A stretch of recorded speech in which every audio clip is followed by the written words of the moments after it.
Isang magandang araw po sa iyong lahat. Ako po si Relly Solano Santos mula sa ika-4 na baitang Section Venus.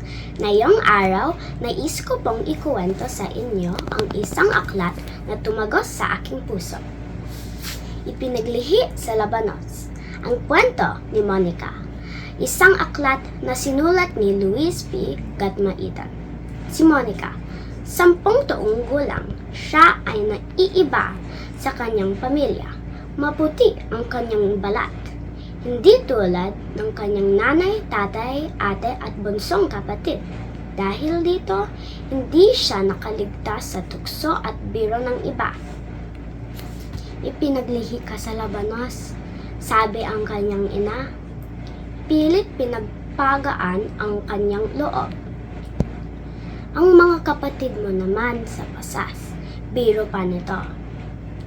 Ngunit hindi lahat ng biro ay masarap marinig. May ilan pag nagsabi, napulot ka lang sa tae ng kalabaw, o ampon ka lang kaya ka naiiba.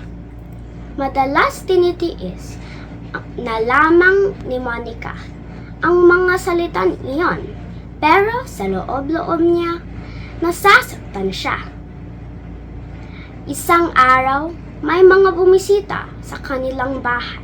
Sa mga bulungan ng mga bisita, narinig ni Monica, malaki pa na pala ang ampon niya. Naisip ni si Monica, napakabigat ng kanyang dibdib. Kinabukasan, hindi na siya nakatiis.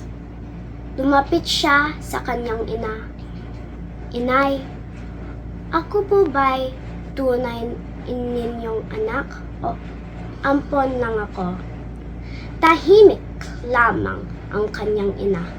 Dahan-dahan nitong hinawakan ang mga kamay ni Monica at buong pagmamahal na bumulong. Anak, may mga batang sinilang mula sa sinapupunan at may mga batang sinilang mula sa puso. Ikaw, anak, ikaw ay anak ko mula sa puso. Napaluha si Monica. Ramdam niya ang katotohanan at bawat salitang binitawan ng kanyang ina. At sa yakap na iyon, nahanap siya ang kasagutan. Hindi mahalaga kung saan siya nagmula. Ang mahalaga, siya ay minamahal ng buong buo.